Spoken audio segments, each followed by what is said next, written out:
சொல்ல முடியாத அந்த அம்மா அப்படி ஒரு அழகா இருப்பாளாம். இருக்கின்றாள். அப்பேற்பட்ட தேவகி என்ன அழகா இருக்கிறா தெரியுமா? எப்படி அவ பெண்ணுக்கானா பெண்ணாளி, பெண்ணுக்கானா பெண்ணாளி, அவ பேரை கொண்ட மயிலழகி, அவ கண்ணுக்கு கண்ணழகி, காது மூக்கு வடிவழகி, அவ மூக்கழக மொழியழகா, அவ முகத்தினோட திருவழகா, அவ செக்க நல்ல சிவப்பழகி, செந்தூர பொட்டழகி, அவ வங்கி தலையழகி, தேவகி நாடாமல்லி பொட்டழகி, ஒரே நல்ல தலையழகி, தலையழகி, குங்கும முக, அவ குங்கும முக,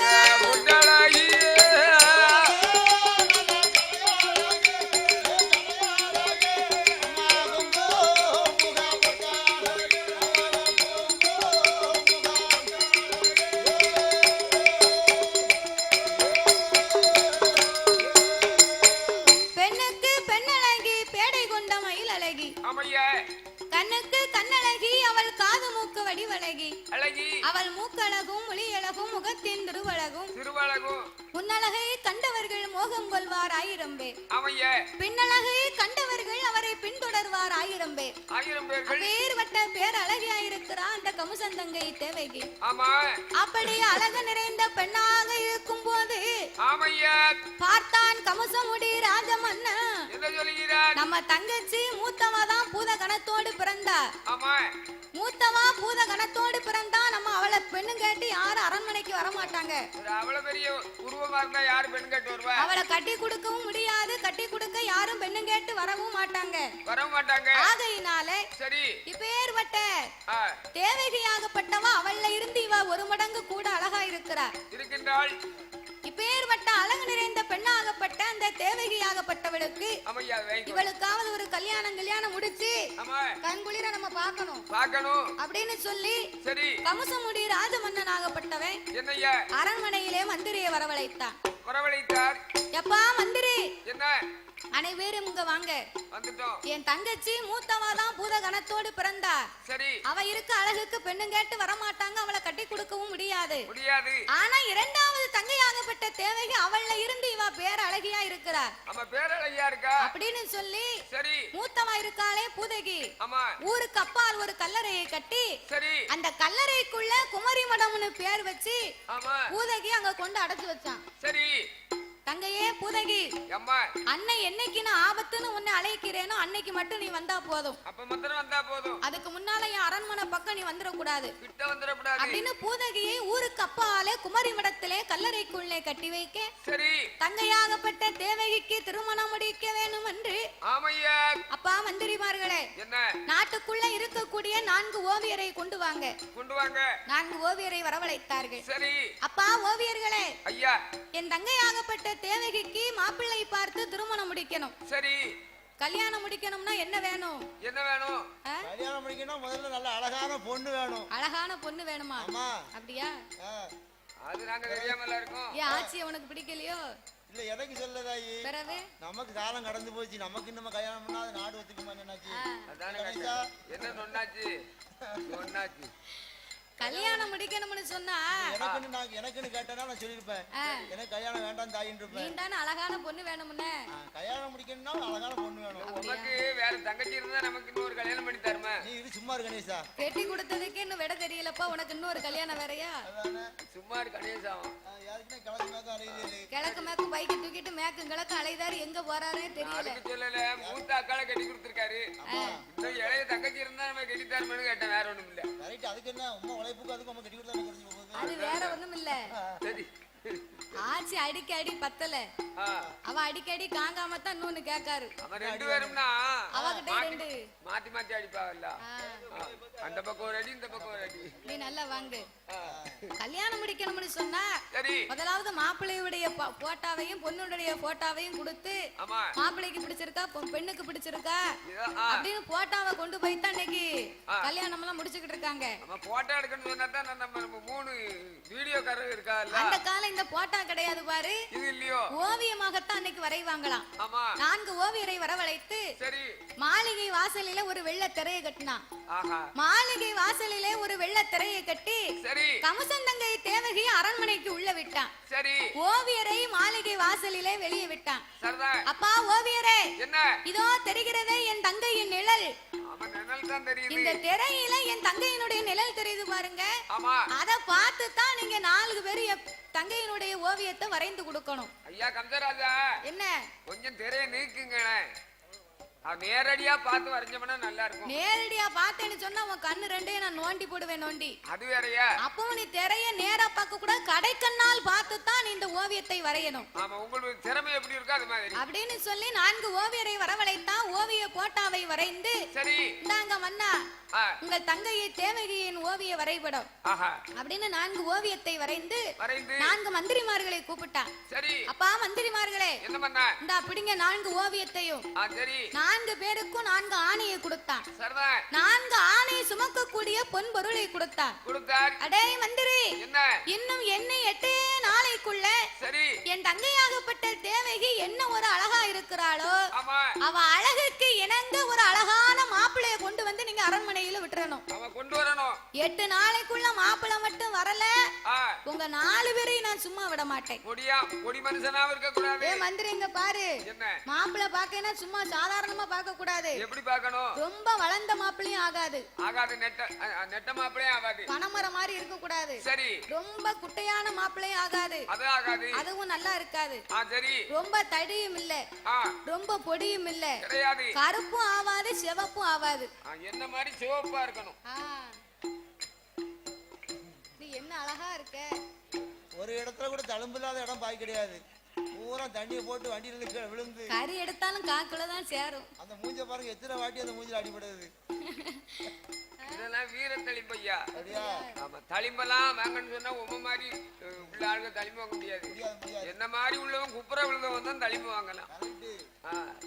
ஒரு பாட்டுல போட்டுட்டு சரி வண்டியில நிதானம் இல்லாம சரி 100ல போன பிறகு எப்படி 108ல தானே வர முடியும். 100ல வந்தா 108ல தான் வர முடியும். அப்படி எல்லாம் வீர தழும்பு வாங்க முடியுமா? உன்ன மாதிரி அதானே கேட்டேன். வாங்க முடியாது. அதான் வீர தழும்புங்கிறது. சரி மாப்பிள்ளைன்னு சொன்னா தடியும் இல்லை பொடியும் இல்லை நெட்டையும் இல்ல குட்டையும் இல்ல, கிடையாது. கருப்பும் இல்ல சிவப்பும் இல்ல. ஆமா தண்டிக்கு தரமான மாப்பிள்ளையை நீ 8 நாளைக்குள்ள கொண்டு வந்து நிப்பாட்டு. அனுப்பாட்டு. பாவி இப்படி ஒரு மாப்பிள்ளை கேட்கான நம்ம எங்க போய் பார்க்க? எங்க தேடுவது? அப்படி என்று மந்திரிமார்கள் ஒன்று கூடி ஆமையா அப்படியே ஆட்டுமென்று அப்படியே ஆட்டுமென்று மந்திரியும் ஒன்று கூடி ஆலையை தாளித்துக் கொண்டு கமசந்தங்க தேவகிக்கு அவர மாப்பிள்ளையும் தேடி எல்லோ நாடு விட்டு நகரம் விட்டு அவர் எங்க வாராரா மேநாடு வாரா மேற்கு மலையாள தேசத்தில் நாடு நகரத்தை விட்டு 4 ஆணைகளையும் பத்தி கொண்டு 4 மந்திரிமார்களுமே நாட்டை விட்டு நடந்து வருகிறார்கள். முதலாவது மாப்பிள்ளை பார்க்கணும்னா எந்த நாட்டுக்கு போகலாம்? மேற்க முதல்ல மலையாள தேசம் சேர நாட்டுக்கு போய் பார்ப்போம். மலையாள தேசத்துல மாப்பிள்ளைக்கும் பெண்ணுக்கும் கேட்கவா செய்யணும். ஆணும் பெண்ணும் அப்படி ஒரு அழகா இருக்கும் அப்படின்னு மலையாள தேசத்திலே வந்து மாப்பிள்ளைய பார்த்தாங்க. மாப்பிள்ளை நல்லா தான் இருக்காரு. ஆனா வந்தவர வான்னு கேட்க மாட்டுக்காரு. வந்தவர வான்னு கேட்கலன்னா கண்ணு மட்டும் முடிச்சுக்கிட்டே இருக்கு. கண்ணு பார்க்கத்தான் செய்யுது. ஆனா யாரு வந்து நிக்கான்னு மாப்பிள்ளைக்கு தெரிய மாட்டுக்கு. கண்ணு முடிச்சுக்கிட்டே இருக்கும். ஆனா யாரு முன்னால வந்தாலும் தெரியாது. அதான் முழிகண்ணு குருடுன்னு சொல்லுவாங்க. மலையாள தேசத்துல மாப்பிள்ளைய பார்த்தா மாப்பிள்ளை நல்லா இருக்கு, கண்ணு தெரிய மாட்டுக்கு. இந்த மாப்பிள்ளைய கொண்டு போனோம்னா கமசராஜே நம்ம கண்ணை பிடுங்கி மாப்பிள்ளைக்கு ஒட்ட வச்சிருவான். அப்படி என்று மலையாள தேசத்தை விட்டு வடநாடு தேசத்துக்கு வாரார்கள். வடநாடு சோழ நாட்டுக்கு வருகின்ற போது சோழ நாட்டுல வந்து மாப்பிள்ளை பார்த்தாங்க. அங்கேயும் மாப்பிள்ளை நல்லா தான் இருக்காரு. மாப்பிள்ளை அழகா இருக்காரு. ஏ மாப்பிள்ளை இந்த வாரம் ஏ சாப்பிட்டியடா? என்ன வாய் திறக்க மாட்டுக்கு? ஒரு 2 speaker out. Speaker out. Speaker கேக்கு. அவரு ஊம முடிவான். ஓ ஸ்பீக்கர் வாய் அவுட் ஆயி. வாய் அவுட்டா போச்சு, வாய் பேச தெரியல. மாத்திரை வீட்டுல வச்சுட்டு வந்துட்டீரோ? கல்யாணம் ஆயிருக்கா? வாய் இருந்தா தானே பேசுவாரு. வடநாடு சோழ நாட்டுக்கு வந்தார்கள். மாப்பிள்ளைக்கு வாய் பேச முடியல. இந்த மாப்பிள்ளைய கொண்டு போனோம்னு சொன்னா நம்ம நாக்கறுத்து கமசை ஒட்ட வச்சிருவான். அப்படி என்று வடநாடை விட்டார்கள். கீழ்நாடு தேசத்துக்கு வருகிறார்கள். கீழ் நாட்டிலே வந்து பார்க்கும் போது அங்கேயும் மாப்பிள்ளை நல்லா தான் இருக்காரு. ஆள் சிவத்தாளு, தடியும் இல்ல, பொடியும் இல்ல, நெட்டையும் இல்ல, கட்டையும் இல்ல, தண்டிக்கு தரமான மாப்பிள்ளையா இருக்காரு. ஏ மாப்பிள்ள சாப்பிட்டீரா? நான் தானே. நான் செவலக்காலை இப்ப கொடுக்கல. சங்கரன் கோயிலுக்கு வாரியரா? நான் என் மாடு ஒரு மாடு தான், யாரு மாடு இருக்குன்னு அதை இப்ப கொடுக்க மாட்டேன். அப்படியா? சங்கரன் கோயிலுக்கு வாரியான்னா செவலக்காலை விக்கலங்க. சாப்பிட்டேன்னா என் கண்ணு குட்டி போட்டிருக்குங்க. இவன் காது கேட்க மாட்டுக்கு. இந்த குருட்டு முடிவான் கூட இருந்து காலத்தை கழிக்கலாம். இந்த செவிட்டு முடிவான் கூட இருந்து காலத்தை கழிக்கவே முடியாது. நான் பையத்தான் பேசுவேன், என்ன மூதி கணக்க அப்படிம்பான். என்ன செவிடம்னு பாத்தியோ? அவர் செவிடுதான். ஆச்சி சத்தம் போட்டு பேசுனா என்ன செவிடம்னு பாத்தியோ அப்படின்னு கேட்பாரு. அதனால இந்த குருடன் கூட இருந்து வாழலாமே தவிர செவிடனை கொண்டு வாழ முடியாது. அதனால இந்த மாப்பிள்ளையும் வேண்டாம்.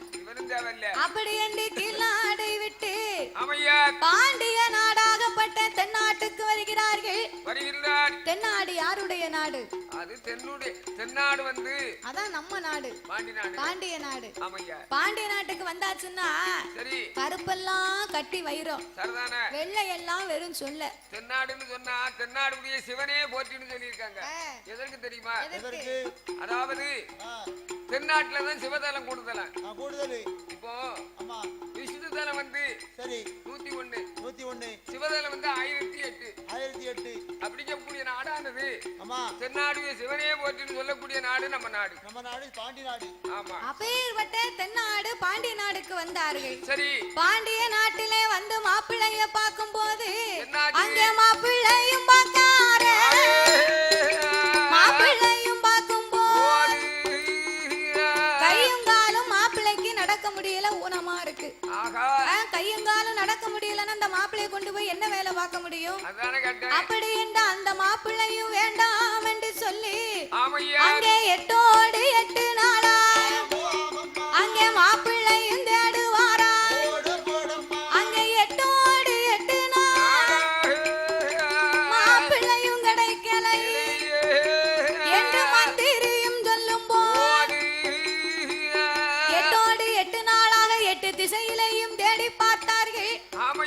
8 திசையிலையும் எங்கு தேடியும் மாப்பிள்ளை கிடைக்கவில்லை. உடனே மந்திரிமார்கள் 4 பேர்களும் அரண்மனைக்கு வந்து ஏ ஐயாவே கமுசரா, ஐயாவே கமுசரா, நாங்க உங்க தங்க தேவகிக்கு மாப்பிள்ளையும் தேடிய நாங்க போகாத நாடு இல்லை, பாராத தேசம் இல்லை. மந்திரியும் சொன்ன போது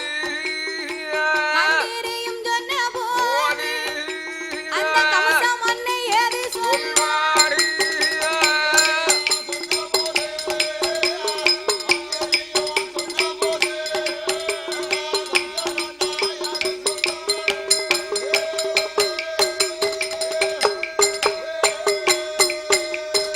அடே மந்திரி, என் தங்கை தேவகிக்கு மாப்பிள்ளை கிடைக்கலையா?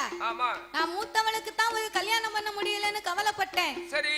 இளையவள் தேவகிக்காவது ஒரு கல்யாணம் ஆகும்னு பார்த்தனே. கல்யாணம் ஆகும் வாங்க. என் தங்கை தேவகிக்காவது ஒரு கல்யாணம் நடக்குமா அப்பா? நடக்குமா? ஐயா, என்ன அரசம் அண்ணா, ஐயா, உங்க தங்கைக்கு கல்யாணம் நடக்குமா நடக்காதான்னு நாங்க சொல்ல முடியுமா? நாங்க ஜோதியமா வாக்கோ. சோசியரை வரவழைத்து தேவகியின் சாதகத்தை தெளிவாக பார்க்க சொல்லுங்க. சொல்லுங்க. மாப்பிள்ளை வாராரா வரலையான்னு ஆமா அவங்க பார்க்கக்கூடிய சாதகமே சொல்லும். ஆமையா அப்படின்னு மந்திரி சொன்ன உடனே சரி நாட்டிலே இருக்கக்கூடிய சோசியர்களுக்கு பறையோசை அடித்தார்கள். ஆமையா அந்த காலத்துல கமசனுடைய ஆட்சியில அவனுடைய கருவூர் பட்டணத்துல சரி 1000 சோசியர்கள் இருந்தார்களாம்.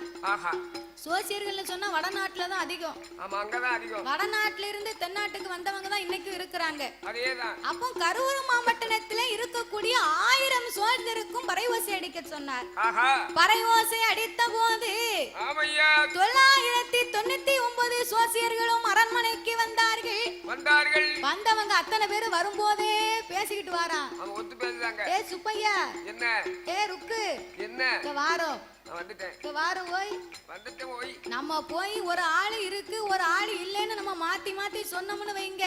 சரி கமசராஜன் நம்ம 999 பேரையும் சும்மா விட மாட்டான். தலையை துண்டிச்சிருவான். தலையை துண்டித்து கோட்டை வாசல்ல தொங்க விட்டுருவான். சரி போனவங்க அத்தனை பேரு ஒண்ணு போல இல்லைன்னு சொல்லிட்டா நம்ம அத்தனை பேரையும் வீட்டுக்கு விட்டுருவான். உயிர் பிழைக்கலாம் அப்படின்னு போகும்போது எல்லாரும் பேசிக்கிட்டே போறாங்க. நம்ம ஒத்து பேசுறாங்க. அரண்மனைக்கு போனாங்க. தேவகி சாதகத்தை தெளிவாக பார்த்தார்கள். சரி அண்ணா கமசராஜா என்ன உங்கள் தங்கையாகப்பட்ட தேவகிக்கு மாலை யோகமே இல்ல.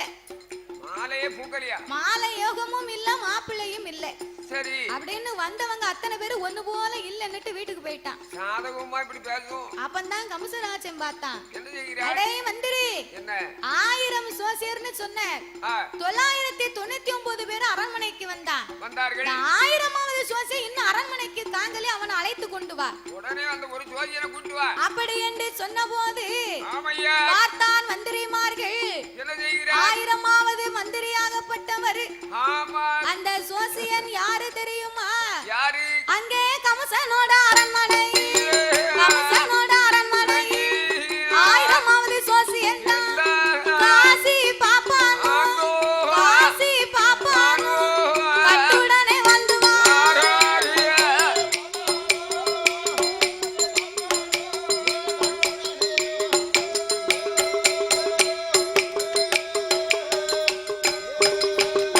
ஏ காசி நல்ல பாப்பான் கல்யாணி ஆச்சி அவர்கள் 2 பேர்களுக்கு அன்றையத்த நம்மதி 60க்கு 60 கல்யாணம் நடக்குதை. 1000வது சோசியர் ஆமா அவர்தான் காசி பாப்பானும் கல்யாணி ஆச்சியும். ஆமையா அன்னைக்கு பார்க்க அவர் 2 பேருக்கும் 60க்கு 60 திருக்கல்யாணம் நடந்து கொண்டிருக்கிறது. நடக்கு மந்திரி போகும்போது போய் கொண்டிருக்க சரி காசி பாப்பா ஆச்சிக்கு 2 முடிச்சுதான் போட்டிருக்காரு. சரி 3வது முடிச்சு போடணும். ஆமா அதுக்குள்ள மடியில கொண்டு போய் மந்திரி ஓலையை நீட்டிட்டான். அவ நீட்டுகிறார். ஓலையை வாங்கினார். காசி பாப்பான் வாசித்து பார்க்க என்ன ஓலையில மரண ஓலை எழுதி இருக்கு. ஐயோ நீர் மட்டும் இப்பமே அரண்மனைக்கு வரல உம்ம தலை இப்பமே துண்டிக்கப்படும். அப்படி என்று ஓலையில் எழுதி இருப்பதை கண்டு காசி பாப்பான் கல்யாணி ஆட்சியை கூப்பிட்டு அடி ஏடி அம்மா கல்யாணி ஏடி அம்மா கல்யாணி கமசனோட அரண்மனையில் மரண ஓலை வந்திருக்கு. அரண்மனைக்கு போக வேண்டும்.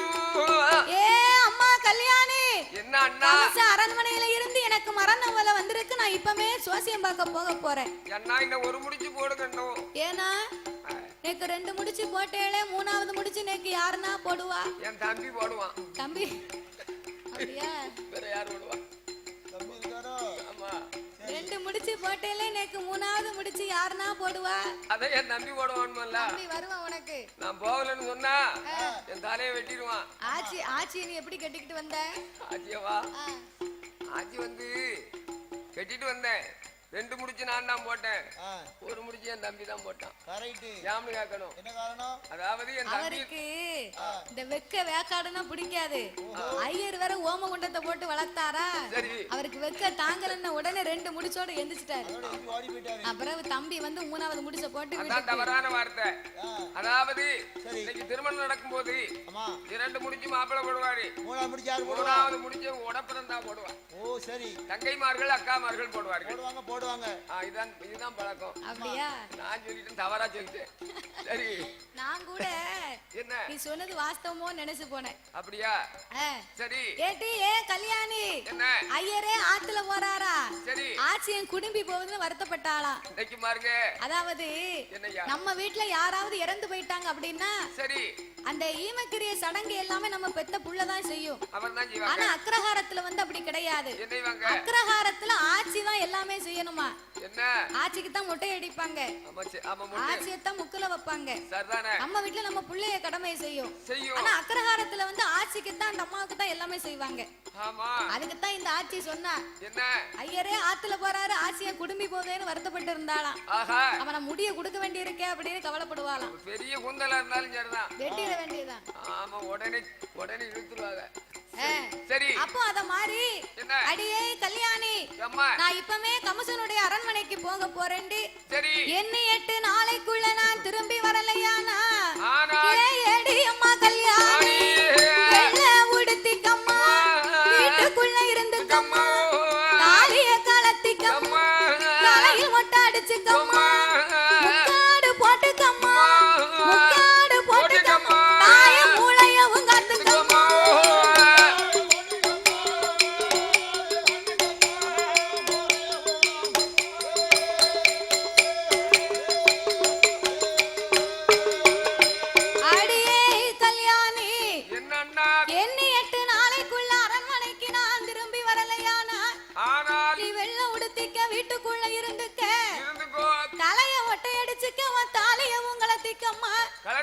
நீ முக்காடு போட்டுக்கோ, மூளையில காத்துக்கோ அப்படின்னு சொல்லி ஐயர் சொன்னார் பாருங்க.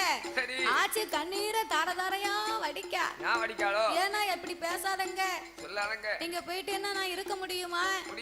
நீர் என்ன 8 நாளைக்குள்ள கண்டிப்பா திரும்பி வரணும் அப்படின்னு ஓலையை கையில எடுத்தார்.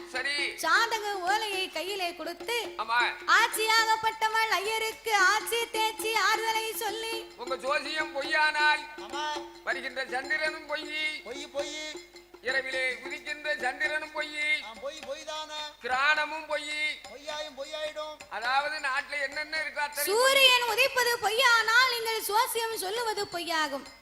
சந்திரன் உதிப்பது பொய்யானால் நீங்கள் சாதகம் சொல்லுவது பொய்யாக போகட்டும், நீங்க போயிட்டு வாங்க அப்படின்னு வெற்றிகரமா ஆச்சு தேய்ச்சி ஐயரை அனுப்பி வச்சார். அரண்மனைக்கு வந்தாரு. தேவகியின் சாதகத்தை தெளிவாக பார்க்க ஐயாயே வந்திரி அரசமன்னா, உங்க தங்கை தேவகிக்கு மாப்பிள்ளை இல்லைன்னு எவன் சொன்னான்? கமசன் தங்க தேவகிக்கு மாப்பிள்ளை இல்லையா? வாராரு வாராரு மாப்பிள்ளை 8 நாளைக்குள்ள வரப்போகின்றார். 8 நாளைக்குள்ள மாப்பிள்ளை கண்டிப்பா அரண்மனைக்கு வருவார். 999 காசி பாப்பா வந்தவன் அத்தனை பேர் இல்லைன்னு போயிட்டாங்க. நீ போய் சொல்லி பணம் வாங்க பாக்குறியா?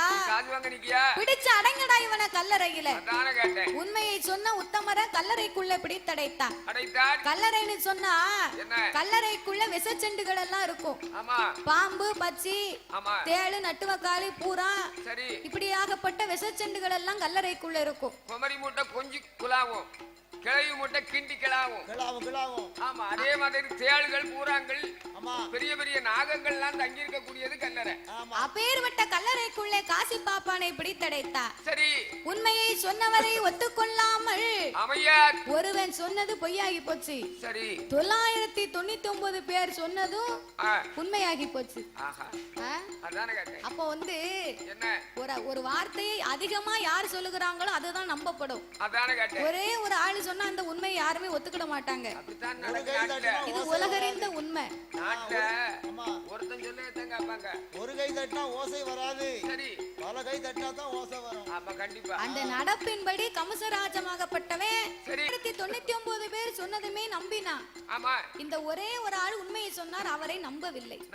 கல்லறைக்குள்ளே பிடித்தடைத்தான். ஆனாலும் என்ன 8 நாளாச்சு மாப்பிள்ளை வருகின்றார். வாராரு வாராரு மாப்பிள்ளை வடக்கிருந்து வாராரு. அவர் எங்கிருந்து வருகின்றார் தெரியுமா? சாமி சூரநாடு தன்னாடி, சூரநாடு தன்னதி, அந்த சூரராஜன் சூராவளி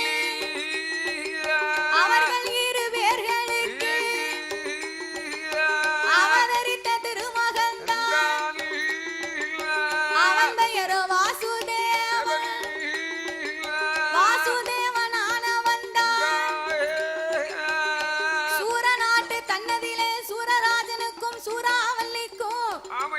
தவமிருந்து பெற்றெடுத்த திருமகன் அவன் பெயருதான் வாசுதேவன். ஆஹா அவன் என்னைக்கு தாயின் வயத்திலே சனித்தானோ ஆமா அவன் சனித்த நாளையிலே அப்பாவை தூக்கி தின்னுட்டான். அதான் எதற்காக தெரியுமா? அவரும் போய் சேர்ந்துட்டாரு. ஆடியில் கருத்தரித்தால் அம்மா சித்திரையில் சிசு பிறக்கும். சிசு பிறக்கும். மாதத்தவணை எண்ணி பாருங்க. ஆடி ஆவணி புரட்டாசி கார்த்திகை கார்த்திகை மழை தை மாசி பங்குனி சித்திரை 10வது மாதம் சரியா போச்சா? கரெக்டா போச்சு. அதான் ஆடி வந்து அம்மா அந்த காலத்துல ஆடி தீபாவளி எதுக்கு வச்சிருக்காங்க தெரியுமா? எதற்காக? ஒரு திருமணமாகி அம்மா புது மாப்பிள்ளையும் புது பெண்களும் பெண்களும் தன்னுடைய வீட்டுல தங்க கூடாது. கூடாது கூடாது. அதனாலதான் அம்மா ஆடிக்கு அழைச்சிட்டு போவாங்களாம். ஆடி கழிச்சு போவாங்க. அதான் ஆடியில் கருத்தரிக்குமானால் சித்திரையில் சிசு பிறக்கும். சிசு பிறக்கும். சித்திரையில் சிசு பிறக்குமானால் என்ன ஆகும்? சீமை அழிப்பான், தாய் தந்தை அழிப்பான். அழிப்பான் அழிப்பான். அப்படி என்று சித்திரை சுழியன். சாஸ்திரம் அப்படி சொல்லுது. ஆமா அப்ப இப்பேற்பட்ட வாசுதேவனாகப்பட்டவன் சரி அவன் என்னைக்கு தாயின் வயிற்றிலே அவதரித்தானோ அன்னைக்கு அவங்க அப்பா போய் சேர்ந்தார். சரி பிறந்த 6 மாதம் ஆச்சு அந்த அம்மாளும் போய் சேர்ந்துட்டா. சரிதான். எடுத்து வளர்த்தா சின்ன பாட்டி. ஐயோ எடுத்து வளர்த்த சின்ன பாட்டி வாரி எடுத்து வாசுதேவன் என்று பெயரை கொடுத்தார். ஆஹா 5 வயதாகி போச்சு. சரி 5 வயதிலே அவனை பள்ளிக்கூடம் சேர்க்கணும்னு ஆசைப்பட்டா. சரி அந்த அம்மாளும் போய் சேர்ந்துட்டா. அவனையும் முழுங்கிட்ட. பிறகு பார்த்தா வாசுதேவன் சரி இனி இந்த உலகத்திலே நாம இருக்க கூடாது என்று ஆமா ஆமா கடற்கரை ஓரமாகவே வந்து கொண்டிருக்கும் போது இருக்கும்போது அந்த கடற்கரையில் இருந்து வா அந்த கடலரசன் கடல் ராணி கடலரசன் கடல் ராணி அவர்கள் 2 பேர்களுக்கு அங்கே 12 வருடமா பிள்ளை ஒன்று இல்லாமல் கடற்கரையிலே நடந்து வரும்போது 12 வருட காலங்களாகவே ஆண்டு வருகிறார்கள் கடல் அரசனும் கடல் ராணியும். சரி அந்த கடல் அரசனுக்கும் கடல் ராணிக்கும் பிள்ளை இல்லாத காரணத்தினால வாசுதேவனை தன் அரண்மனைக்கு கொண்டு வந்து சரி பிள்ளைக்கு பிள்ளையா தாயும் தகப்பனுமா இருந்து அழகா வளர்த்தாங்க. பிள்ளைக்கு 16 வயதாகி போச்சு. சரி 16 21 வயதுன்னு வைங்களேன். ஆமா 21 வயதுல பிள்ளைக்கு ஒரு கல்யாணம் முடித்து கண்குளிர பார்க்கணும்னு ஆசைப்பட்டு ஆமா அந்த அம்மா ஒருவா சாப்பாட்டை பொங்குனா சரி வாய் நிறைய எடுத்து வச்சா. சரிதான். அந்த அம்மாளும் அப்படியே போய் சேர்ந்தார். ஐயோ படக்குன்னு உயிர் போச்சு. போச்சு. பார்த்தார் கடலரசன். என்ன அடே சண்டாளா, ஏய், நீ என்னைக்கு தாயின் கருவிலே சனித்தாய் அன்னைக்கு உன் தகப்பன் மாண்டு போனார். மாண்டு போனார். பிறந்த நாளையிலே உன் தாயார் மாண்டு போனார். சரிதான். எடுத்து வளர்த்த சின்ன பேத்தியான்னு போய் சேர்ந்துட்டார். சேர்ந்துட்ட. இன்னைக்கு எனக்கு பிள்ளைக்கு பிள்ளையா உன்னை நான் வச்சிருந்தனடா, என் கட்டிய மனைவியும் நீ சாப்பிட்டுட்ட. ஆமா முழுங்கிட்ட. இனி நீ இருந்தேயானால் என் உயிருக்கு ஆபத்து வந்து சேரும். ஆமையா அதனால இனி என் அரண்மனையில் உனக்கு இடமில்லை என்று சொல்லி ஆமா வீட்டை விட்டு வெளியிறக்கிய வேளையில் ஆமையா இனி என் வீட்டு பக்கம் உனக்கு இடம் இல்லை, கிடையாது, அரண்மனையை விட்டு நீ வெளியிறங்கி போ போ போ அப்படின்னு உடனே சரி வாசுதேவனுக்கு மனசே கேட்கல. என்ன எங்க போனாலும் நம்மளுடைய நேரமோ என்னமோ தெரியல, நம்ம நேரம் பலன்தான். நாமளோடு இருப்பவர்கள் அத்தனையும் நாமளை விட்டு விட்டு சென்று விட்டார்கள். நாம கருவேப்பிலை விற்க போனாலும் இனி நம்ம யாரு கூப்பிட்டாலும் நம்ம கிட்டவே போக கூடாது கூடாது அப்படி என்று சொல்லி ஆமையா அந்த வாசுதேவனாகப்பட்டவனானவன் என்னையா நாம இருந்தால் இழப்போம், ஐயோ இறந்து போனா குச்சமே, இல்லை. நாம வாழ்ந்தா இழப்போம், ஐயோ மாண்டாலும் குச்சமே, இல்லை. என்னாக புடுங்கிடு இந்த நல் உயிரை மாய்த்திடணும். இனி இருந்தா இழப்போ, இறந்து போனாலும் குச்சமில்லை, ஆமையா வாழ்ந்தா இழப்போ, நம்ம மாண்டு போனாலும் குச்சமில்லை என்று கடற்கரையிலே வாளை ஊன்றி தன் உயிரை வாளிலே மாய்க்க போனா வாசுதேவன். பார்த்தா ஆகாய வாணி அம்மா. அப்பா வாசுதேவா, உனக்கு மரண யோகம் இல்லை அப்பா, மாலையிடக்கூடிய யோகம் இருக்கிறது அப்படின்னு சொல்லி வாயுதேவன் மகிமையினாலே அவரை சுழட்டி காற்றிலே பறந்து கருவூர் மாவட்டத்திலே கம்சனுடைய அரண்மனை வாசலில் கொண்டு வந்து விட்டார்.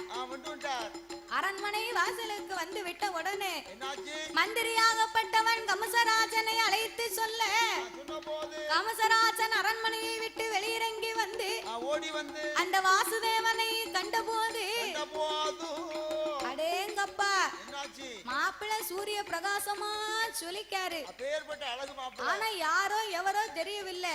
தெரியல அப்படின்னு ஊரு பேரை விசாரிக்காரு. கேட்டாரு. என்ன கேட்டான் தெரியுமா? கேட்டா ஊரு என்னப்பா பேர சொல்லப்பா. ஊரு என்னப்பா பேர சொல்லப்பா. ஓ பேர சொல்லப்பா. நீ ஒத்த வழியா வந்தது என்னப்பா பேர சொல்லப்பா.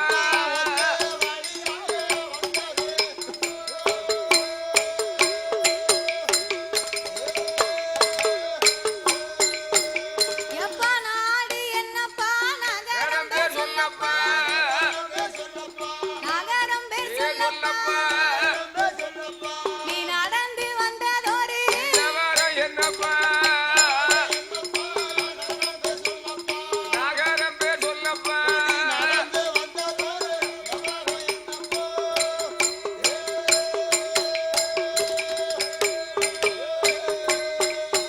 உனக்கு எந்த ஊரு எந்த தேசம் எப்பா எந்த தேசம் நீ எங்கேயும் இருந்து வந்தா அங்கே எந்த தேசம் எங்கேயும் இருந்து இங்கேயும் வந்தப்பா.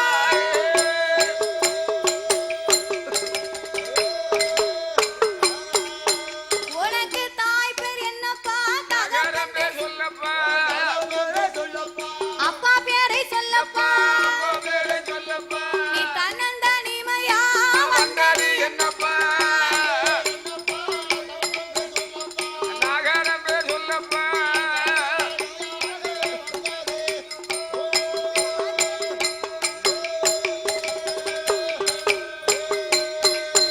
உனக்கு தாய் பேர் என்னப்பா தகப்பன் பேரை சொல்லப்பா. என்று கம்சராஜன் கேட்ட போது பார்த்தானே வாசுதேவன். ஐயாவே கம்சராஜா நான் பிறந்ததுதான் சூரநாடு. சூரராஜே சூறாவல்லி நான் பிறந்தது சூரநாடு. சரி சூரநாட்டிலே எங்க அப்பா பேரு சூராராசன் அம்மா பேரு சூறாவல்லி. ஆஹா இரு பேர்களுக்கும் நான் பிறந்தவை என் பெயர் தான் வாசுதேவன். ராஜதேவன் அப்பந்தான் கம்சராஜன் நினைக்கா எப்படி ஏ மாப்பிள என்ன வாங்க வாங்க வாங்க நான் வந்துட்டேன். உங்களைத்தானே காங்காம நான் எதிர்பார்த்துக்கிட்டு இருக்கேன். அப்படியா உங்க அப்பா யாரு தெரியுமா? யாரு சூராராஜன் எங்க அம்மா கூட பிறந்த சொந்த தாய் மாமா. ஓ தாமாமே ஆ, சரி சூறாவல்லி எங்க அப்பா கூட பிறந்த சொந்த அத்தை. அப்படியா அப்படின்னா நீங்க எனக்கு மாப்பிள்ளை முறைலாம் வேணும். அதான கேட்டனா என் தங்கச்சி தேவகிக்கு மாப்பிள்ளை இல்லாம நான் 8 திசையும்ல தேடி வாரேன். தேடி பார்த்தேன் அப்படி என்று வாசுதேவனை வரவழைத்து அழைத்து ஆசனத்தை எடுத்து போட்டு மாப்பிள்ளையை அமர வைத்து ஆமையா அவருக்கு விருந்து உபச்சாரங்களை எல்லாம் முடிக்க முடிக்க மந்திரியை வரவழைத்தார். சரி அப்பா மந்திரி என்ன கல்லறைக்குள்ளே பிடித்து அடைத்த அந்த காசி பாப்பானை கூட்டிக்கிட்டு வாங்க. கூட்டிட்டு வாங்க. அவர் சொன்னது உண்மையாகி போச்சு. இன்னைக்கு மாப்பிள்ளையும் வந்து விட்டார். வந்துட்டார் ஐயா கம்சராஜா ஐயா கல்லறைக்குள்ளலாம் பிடிச்சு அடைச்சிருக்கோம். என்ன ஆச்சோ அவர் தெரியல உயிருக்கு என்ன ஆச்சோ ஏதாச்சோ தெரியலையே தெரியல. அப்படின்னா பாருங்க. ஆமா ஏ மந்திரி என்ன அவர் உயிரோட இருந்தா ஐயரை கூட்டிக்கிட்டு வா. சரி அவர் உயிரோட இல்லைன்னு இருந்தா என்ன வேணும்? எலும்பு துண்டு இருந்தா கொண்டு வா, அவருக்கு ஈமக்கிரியவாது செய்வோம். ஓஹோ நல்ல யோசனை தான். பிறகு சரி அப்படின்னு உடனே சரி பொட்டு மேல முழக்கத்தோட தங்க தாம்பலத்துல மாணிக்க மாலைய வச்சு சரி ஐயரை கூப்பிடணும்னு கொட்டு மேல முழக்கத்தோட மந்திரிமார்கள் வந்து கொண்டிருக்கிறார்கள். வாரார்கள். கொட்டு சத்தம் கேட்க கேட்க ஐயருக்கு குடலை புரட்டுது. யாம் பெறட்டுது என் வெளியே மாப்பிள்ளை வந்தாரோ வரலையோ? குடலை பெறட்டுனா ஒரு மாத்திரையை போட வேண்டியான.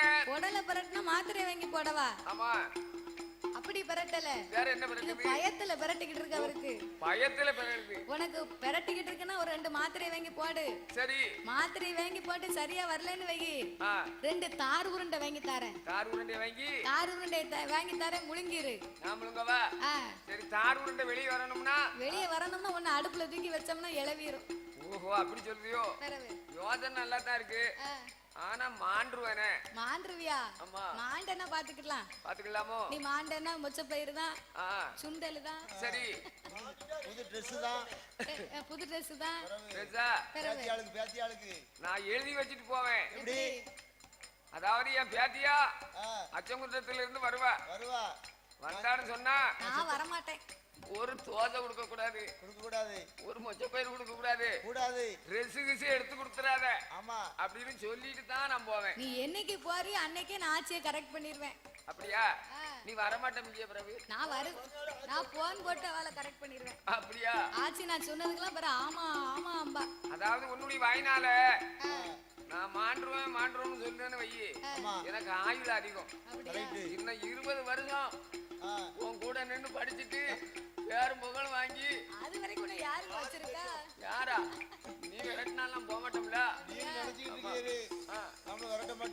அப்படியா?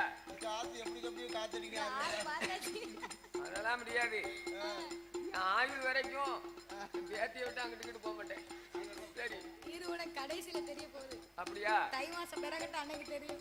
அதனால ஒண்ணுல ஓ மனசு. அப்படியா? சரி தாத்தா, என்னத்த பேசினாலும் என்னத்த அடிச்சாலும் நான் எப்படியாவது கரெக்டா வந்துருந்தேன். அவர் ஏன் அப்படி சொல்லுதாரு தெரியுமா? போன கொடைக்கு அடிச்சு 500 ரூபாய் என்கிட்ட நிக்கி. அதெல்லாம் கிடையாது. திருப்பி 500 ரூபாய் இல்ல 650 ரூபாய் தரணும்.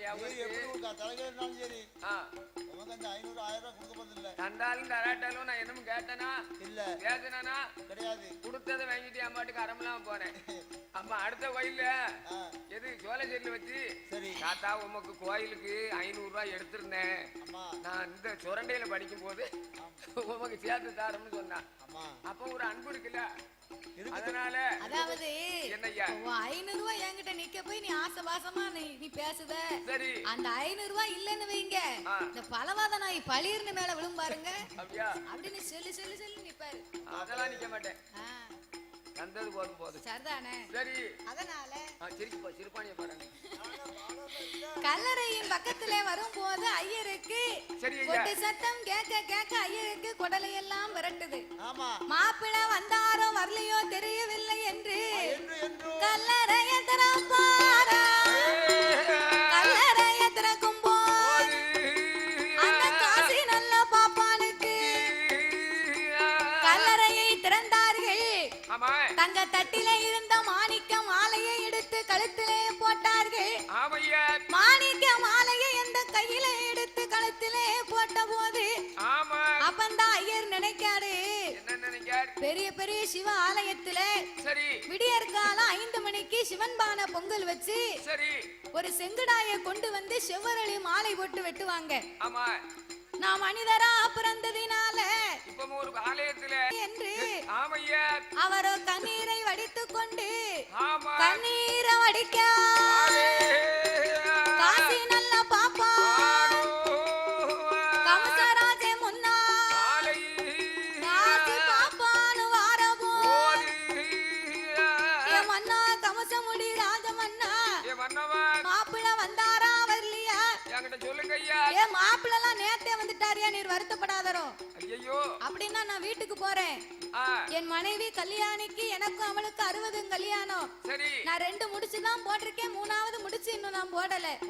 நான் வீட்டுக்கு திரும்பி போகலையானா வெள்ள உடுத்திக்கிடுவா, அவ வீட்டுக்குள்ள இருந்துக்கிடுவா, முக்காடு போட்டுக்கிடுவா, அவ மூளையிலே அமர்ந்து கொள்ளுவா. அதனால நான் சொல்லுவதை கேளுங்க ஐயா, நான் அரண்மனைக்கு போறேன். ஐயா காசி பாப்பான இந்த 20க்கு 20 கல்யாணத்துக்கு ஏங்கிக்கிட்டு இருக்கு, உனக்கு 60க்கு 60 கல்யாணமா கேக்கு? ஒரு வாரம் கழிச்சு முடிச்சுக்கலாம். நீர் மெதுவா இருந்து வாசுதேவனுக்கும் என் தங்கை தேவகிக்கும் கல்யாண நாள முகூர்த்த ஓலை குறிச்சிட்டு நீர் வீட்டுக்கு போறோம். கல்யாணம் எல்லாம் முடிச்ச பிறகு நீர் வீட்டுக்கு போனா போதும். சரி, உம்ம மனைவிக்கு நான் ஆள் விடுதேன். சரி, ஐயர் உயிரோட இருக்காருன்னு. சரி, அப்படி இருப்பதனால உங்களுடைய அதாவது வாசுதேவனுக்கும் தேவகிக்கும் திருமணம் கூடி இருப்பதனால் புதன்கிழமை ஐயே வரமாட்டோம். என்ன மை கிடையாது. அந்த உடனே வைகாசி மாதம் வளர்ப்பதை இறந்ததிலே சரி புதன்கிழமை அன்று 9 மணியிலிருந்து 10:30 மணிக்குள்ள திருமணம் செய்வதற்கு உத்தமம். அதுக்கப்புறமாக என்ன 10 மணியிலிருந்து 11 மணிக்குள்ள அதுக்கு மேல நீர் சொல்லும். அந்த பேனா மாதிரி தூரப்படும். பேனாவில மை இருந்தா தானே வரும். நான் அடைக்கன்னு வார்த்தையை மறந்து விட்டேன். அப்படியா? அதனால சரி சுகமுகூர்த்தம் கூடிய நாள் புதன்கிழமை 9 to 10 திருமணம் செய்ய வைகாசி மாதம் வளர்பிற வெள்ளி அன்னைக்கு திருமண நாளை குறித்தார்கள். சரி திருமண நாளை குறித்து ஆமையா அவனி கடை 56 தேசத்துக்கும் அறிக்கை ஓலை அனுப்பி வைத்தார்கள். ஆமையா வரக்கூடிய அரச மன்னர்களுக்கு ஒரு உத்தரவு.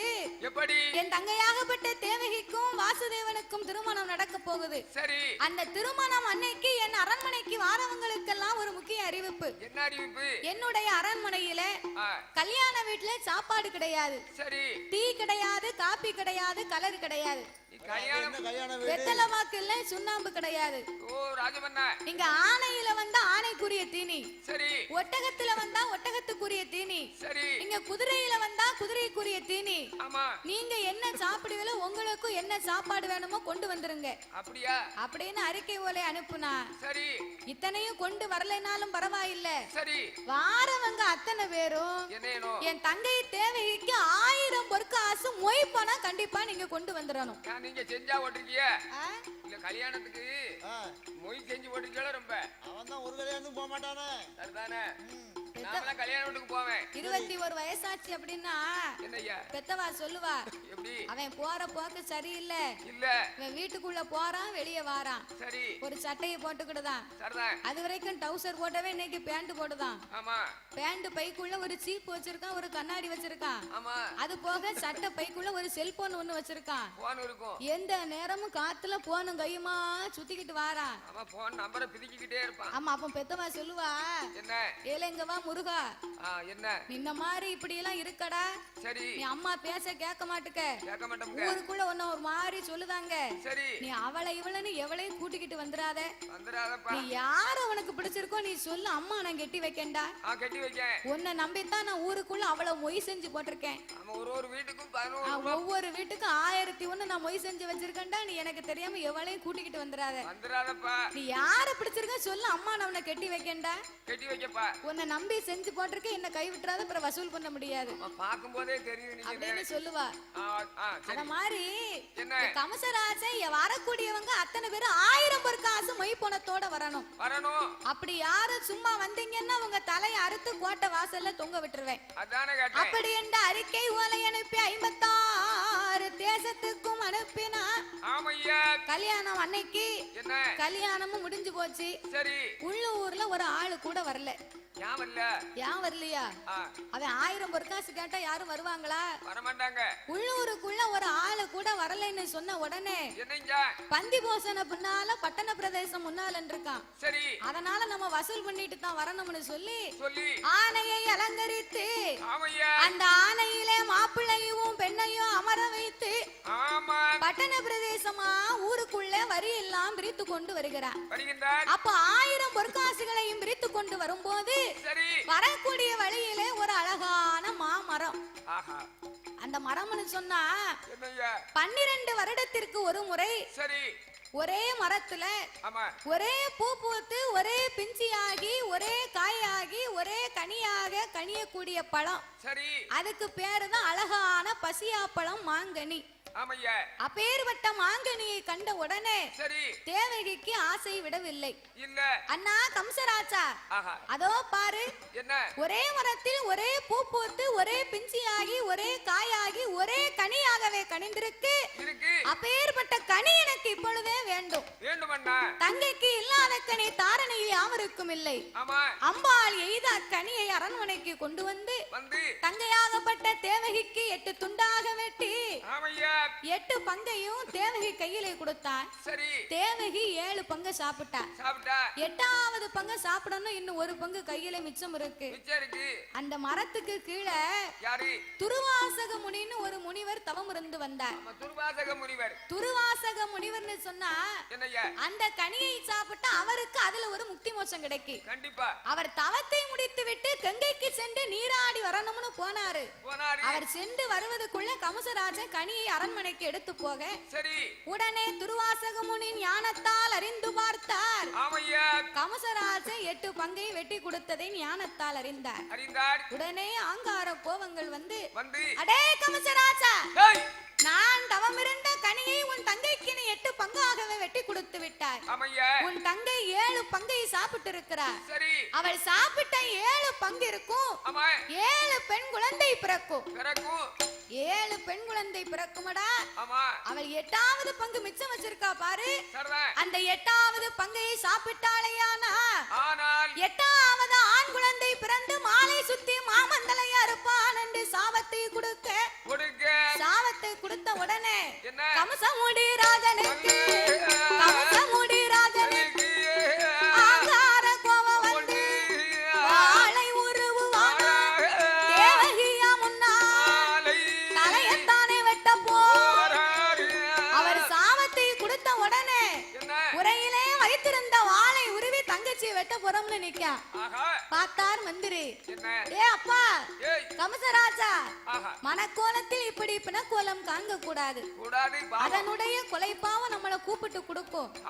நம்ம அரண்மனையில எத்தனை கல்லறை இருக்கு, அந்த கல்லறையில 2 பேரையும் பிடிச்சு அரங்க.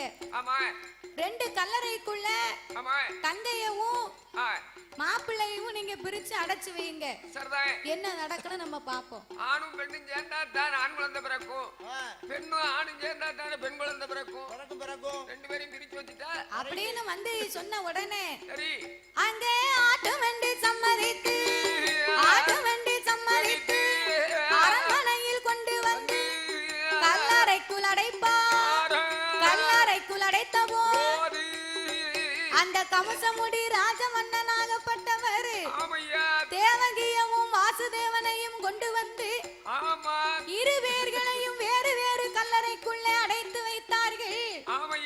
2 பேரையும் வேற வேற கல்லறைக்குள்ள அடைத்து வைக்க தேவகிக்கு மனக்கவலை தாங்க முடியவில்லை. ஆகாய வாணியை என்னை அழுது புலம்புகின்றார். ஏ ஆகாய வாணியம்மா, ஏ ஆகாய வாணியம்மா, உன்னை போல பெண்ணெல்லாம் பெண்ணுக்கு மனம் இறங்கி இழந்து இருக்க வேணும் அம்மா. பூமுடித்த தோசம் உண்டு, பூமான் முகம் பார்க்கலை, மாலையிட்ட தோசம் உண்டு, மன்னன் முகம் பார்க்கலை, கைபிடித்த தோசம் உண்டு, கைபிடித்த தோசம் உண்டு, என் கணவன் முகம் பார்க்கலை,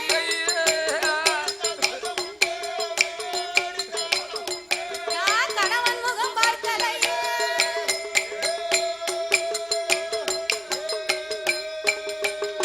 நான் கரவடிக்க அரளவே, பூமுடித்த தோசம் உண்டு, பூமான் முகம் பார்க்கவில்லை, கைவிடித்த தோசம் உண்டு, என் கணவன் முகம் பார்க்கவில்லை. அம்மா, என் கணவனை கரம் பிடிக்க நீதான் எனக்கு உதவி செய்ய வேண்டும். ஆகாய வாணியை என்னை அழுது புலம்ப அவள் அழுது புலம்பின வேளையில் பார்த்தா ஆகாய வாணியம்மா வாசுதேவன் கல்லறைக்கும் தேவகியின் கல்லறைக்கும் ஒரு சுரங்கப்பாதை அமைத்தார்கள். சுரங்கப்பாதை அமைத்த உடனே தேவகியாகப்பட்டவள் வாசுதேவனை கண்ணிலே கண்டார். ஓடோடி வந்து ஆசவாசமா கட்டி அணைத்து அவரை அமர வைத்து அவருக்கு கல்யாண சாப்பாடு கூட கொடுக்கல பாருங்க. கணவனை அமர வைத்தார். நீங்க சாப்பிடுங்க, உங்களுக்கு நான் சாப்பாடு வைக்கிறேன். சாப்பாடு வைக்கணும் எப்படி வைப்பா? சாப்பாடு ஒலை கட்ட முடியுமா? என்ன இருக்கு? ஒண்ணும் கிடையாது. அடுப்பு இருக்கா? சாப்பாடு பொங்கி கொடுக்க கிடையாது. விறகும் இல்ல, அரிசியும் இல்ல, காய்கறியும் இல்ல. ஆனாலும் கணவனுக்கு சாப்பாடு கொடுக்கணும். ஒரு தாய்க்கிழவி மத்தனக்கா காவலுக்கு இருக்கா. வாசல் இல்ல, தாய்க்கிழவி மட்டும் உட்கார்ந்து இருக்கா. தாய்க்கிழவிக்கும் காவல் இருக்கணும்னா அந்த தாய்க்கிழவியை ஏன் காவலுக்கு வச்சிருக்கான் தெரியுமா? எதுக்கு? இந்த தேவகியாகப்பட்டவ எங்கேயும் போக கூடாது, வரக்கூடாது, பொம்பளை பாருங்க. அதனால ரத்தம் இல்லாத தாய் கிழவிய கொண்டு வந்து அவளுக்கு ஒரு கட்டு வெத்தலை, 100 கிராம் களிப்பாக்கு, சுப்பி சுண்ணாம்பு, ஏழ்பாயினம் போயல யாழ்ப்பாணம் போயில சரிதான் நல்லா இத்தனையும் வாங்கி கொடுத்து சரி 41 நாள் வரைக்கும் நீ காவல் காக்கணும் 41 நாளையில தேவகி செத்துட்டாங்க செய்தியை மட்டும் என்கிட்ட சொல்லு அத சொன்னா போதும் அப்படின்னு சொல்லி காவல் வச்சிருக்கா சரி கிழவி வெளியே உட்கார்ந்திருக்கா இவ கல்லறைக்கு உள்ள உட்கார்ந்திருக்கா நடக்குது தெரியுமா அதுக்கு தானே சுரங்கப்பாதை வச்சிருக்காங்க அதுக்கு தான் சுரங்கப்பாதை அமைச்சிருக்காங்க சரி அப்ப தேவகி கணவனுக்கு சாப்பாடு வைக்கணும்னு சொன்னா நம்ம எப்படி வைக்க அதானே கேட்டேன் அதே ஆகாய வாணியை மனதிலே எண்ணி எண்ணிக்கொண்டு முந்தானைய கிளிக்கா முந்தானைய கிளிக்கா தரையில விரிக்கா முந்தானைய கிழிச்சா வாசுதேவனுக்கு முன்னால விரிச்சா சரி அது தலவாழை இலையா மாறிச்சு சரிதானே அந்த அம்மா புழுதி மண்ணை அள்ளி வச்சா ஐயோ அது பொடி அரிசி சாதமாச்சு ஆஹா 21 வகையான கற்களை பிறக்கி வைத்தா சரி அது 21 கூட்டு கறி ஆச்சு ஆச்சு கையை தட்டினா அப்பளம் வந்தது கல்றக்குறிச்சி அப்பளம் கையை அலம்பினா சாம்பார் ரசம் மோர் அப்பளம் வந்தது ஆமா எல்லாம் வருது அத்தனையும் கணவனுக்கு வைத்து சரி அருந்துங்களை அருந்தும் என்று உபசரித்து கொண்டிருக்க ஆமையா 3.25 நாளிகை முடியக்கூடிய நேரம் ஆமா 2 உருண்டையை சாப்பிட்டாரு சரி 3வது உருண்டை மிச்சம் இருக்கு டைம் முடிஞ்சு போச்சு ஆஹா அப்ப நேரம் முடிந்ததுன்னு உடனே கல்லறை அடைந்து போச்சு சரி வாசுதேவன் அவர் கல்லறைக்கு செல்ல ஆமா 3வது இருந்த மிச்சமுள்ள சாதத்தை எடுத்து அருந்தின மகிமையினால ஆமையா அந்த கமசன் நங்கையாகப்பட்ட தேவகியாகப்பட்டவா அவள் அன்று மாதம் குழி மறந்தா அன்று மாதம் குழி மறந்தா அந்த அசரீர் வாக்குப்படி அதுவே கூலி கற்போமா அவன் முச்சும் குழி மறந்தா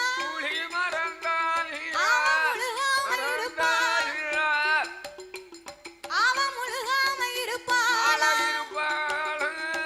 நங்கையவா குழி மறந்தா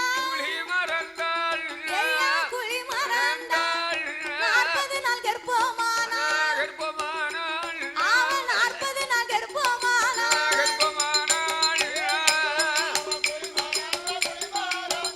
நங்கை குழி மறந்தா அவன் 40 நாள் கற்போமானா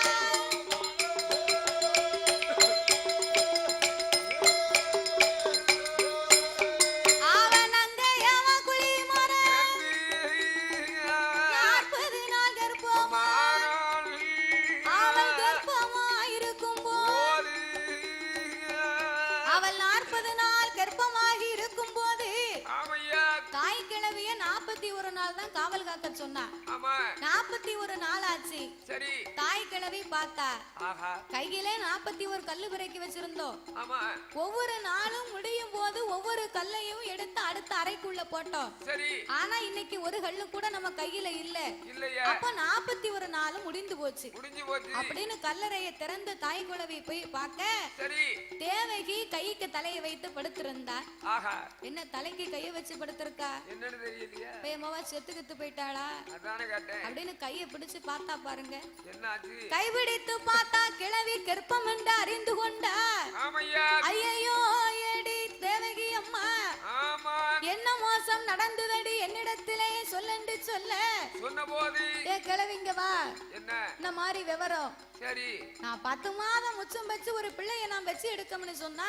சரி நான் பிள்ளைகளை பெத்து பெருக்கி என் நாட்டுக்கு நான் போகும்போது என் கூட உன்னை பிள்ளை எடுக்க கூட்டிக்கிட்டு போறேன் அப்படியா எனக்கு வேண்டிய சம்பளம் உனக்கு தரேன் எங்க அண்ணன் கிட்ட நீ போய் சொல்லாத பொண்ணுக்கு பொண்ணு புறம் பேசுவானா பொண்ணுக்கு பொண்ணு புறம் பேசவே கூடாது பொண்ணுக்கு பொண்ணு புறம் பேச மாட்டோம்னு சொல்லுதா ஆனா சொல்லத்தான் செய்தா சரியா பேசிக்கிட்டு தான் இருக்கா அதே கதை நடந்துக்கிட்டு தான் இருக்கு தெருவுல உட்கார்ந்து என்ன குளத்து வேலைக்கு போறாங்க பாரு குளத்து வேலை குளத்து வேலைக்கு போயிட்டு என்ன ஒரு 3-4 மணிக்கு கிளம்பி வந்தான்னா ஒரு வெந்நிய போட்டு குளிச்சுட்டு அவளுக்கு மட்டும் ஒரு பிடி சாப்பாடை பொங்கி வச்சுட்டு தெரு முக்குல வந்து 4-5-6 கிளவி உட்கார்ந்துருப்பா கிளவிக்கு அந்த பேச்சு தான் குமரிக்கு அந்த பேச்சு தான் 5-6 பொம்பளைய உட்கார்ந்து பேசிக்கிட்டு இருந்தான்னு வைகி நல்லா பேசிக்கிட்டு இருப்பா நல்லா பேசுவா 8 ஒரு புறணி அங்கதான் நடக்கும் அவ 5 பேர் உட்கார்ந்து இருக்கான்னு வைகி அந்த 5 பேர்ல ஒருத்தி எந்திரிச்சு ஏக்கா என் வீட்டுக்கார் வந்துட்டார் ஊருக்கு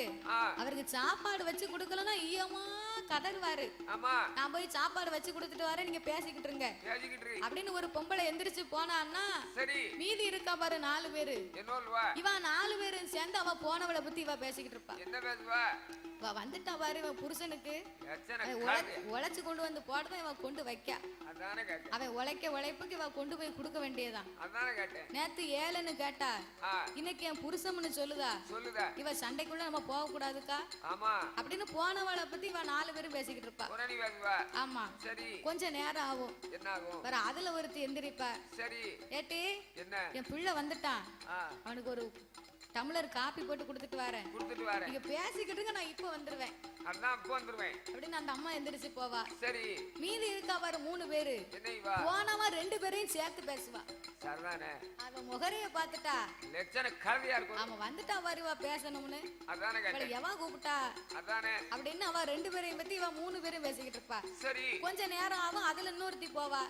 போனவா 3 பேரையும் பத்தி இவ 2 பேரும் பேசிக்கிட்டு இருப்பா. இவ 2 பேர்ல இன்னொருத்தி எந்திரிச்சு போயிருவா. இவ ஒத்தையில உட்கார்ந்து புலம்பிக்கிட்டு இருக்கா. 4 பேரும் ஆட்டிக்கிட்டு வந்துட்டா பாரு என் வீட்டுக்கு. அவன் 4 பேரு வந்துட்டான்னா ஒரு வீட்டை 2 ஆக்கிருவா அப்படின்னு அவன் ஒத்தையில உட்கார்ந்து புலம்பிக்கிட்டு இருப்பா. பிறகு அப்ப இத மாதிரி புலம்பிக்கிட்டு இருக்கா. ஆனா பொண்ணுக்கு பொண்ணு பெரும் பேச மாட்டோம்னு சொல்லுவா, ஆனா பேசிக்கிட்டு தான் இருப்பா. கண்டா காமாட்சிம்பா, காங்கலன்னா மீனாட்சின்றுவா. அதே கதை தான் நடக்கு. ஆமா இப்ப அப்படி எல்லாம் நடக்கு. அத மாதிரி கிளவி பேச மாட்டோம்னு சொன்னா கல்லறை அடைச்சா நேரா கமசம் கோட்டை அரண்மனைக்கு வந்தா.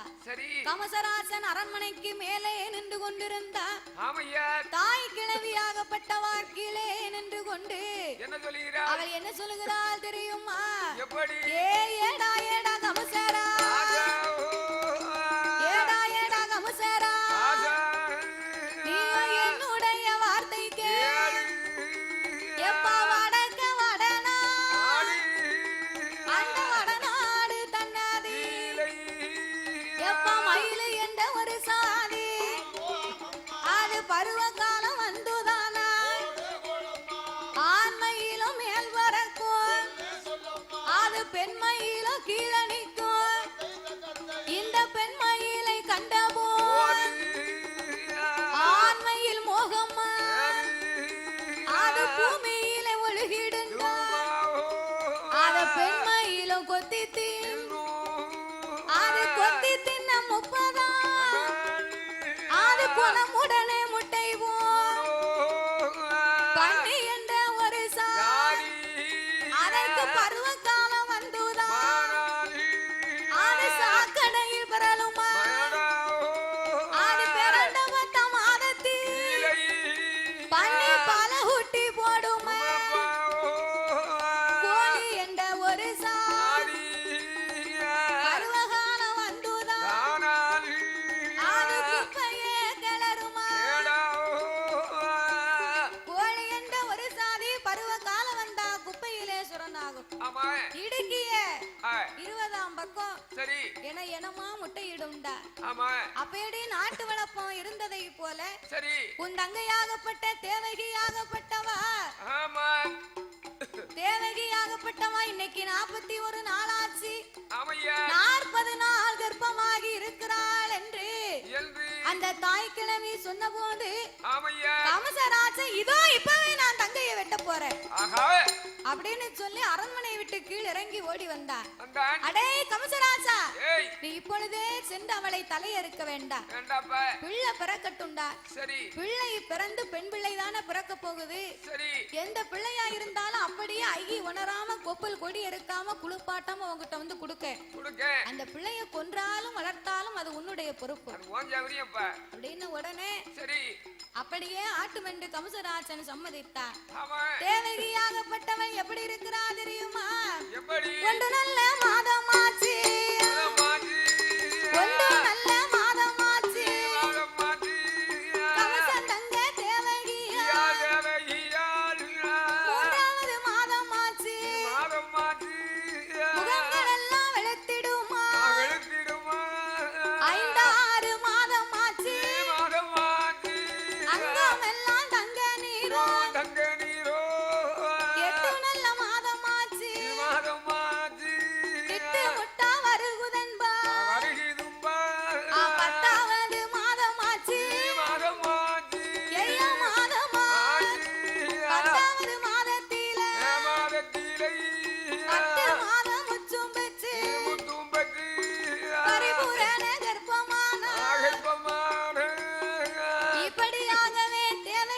10 மாதங்களாகி ஆமையா 10 மாதங்கள் முச்சும் பச்சு பரிபூரண கர்ப்பமாகவே இருக்கும் போது இருக்கின்ற போது அது 10வது மாதத்திலே ஆமையா அந்த தேவகியாகப்பட்டவா என்னையா திடீரென்று ஒரு நாள் தினத்திலே என்னையா அவள் அடிதொடியா வயறு உடைந்து 10வது மாதத்திலே அவள் இடுப்பறிந்தா குறுக்கறிந்தா அடிதடியாக வயருளைந்து 10வது மாதத்தில் ஒரு பெண் குழந்தையை பெற்றெடுத்தார். ஆமா பெண் குழந்தை வந்து பிறந்த போது என்னையா கொப்பல் கொடி அறுக்கல, இல்ல ஐ உணரல, குளிப்பாட்டல, நீராட்டல, கிளவி அப்படியே கொண்டு வந்தா. கொண்டு வருகிறாள் அப்படியே கொண்டு வந்து கம்சராஜன் இடத்திலே ஒப்படைக்க ஆஹா தேவகிக்கு குழந்தை பெற்ற மயக்கம். ஆஹா இவ குழந்தைய கொண்டு வந்து கம்சன் கையில கொடுத்தா. கொடுத்தாள் பார்த்தா கம்சராஜன் என்ன என்னையவா கொல்ல போறீங்க? நீதானே கொல்ல வந்தவா அசரீர் வாக்கு அன்னைக்கு அரண்மனையில கேட்டது, உங்களை நான் சும்மா விட மாட்டேன் ஆஹா அப்படி என்று சொல்லி ஆமையா மாளிகை வாசலுக்கு ஓடோடி வந்தான். வந்தாள் அந்த குழந்தையின் இரு கால்களை பிடித்து பிடித்து கிரு கிரு கிரு கிருன்னு சுத்தினா. ஆமா ஓங்கி நடை கல்லிலே ஒரு அடி. ஏங்கப்பா பேயடிக்க பிள்ளை பொறுக்குமா? அதானே கேட்டேன் படக்குன்னு பிள்ளை உயிர் போச்சு, ஆஹா விடல தேங்காவா செதறி போச்சு. ஆஹா அப்ப பெண் பிள்ளையின் பாவம் சும்மா விடுமா? என்ன ஒருபோதும் சும்மா விடாது. விடாது இப்படியாகவே தேவகிக்கு 7 பங்குக்கும் 7 பெண் குழந்தை பிறந்தது. சரி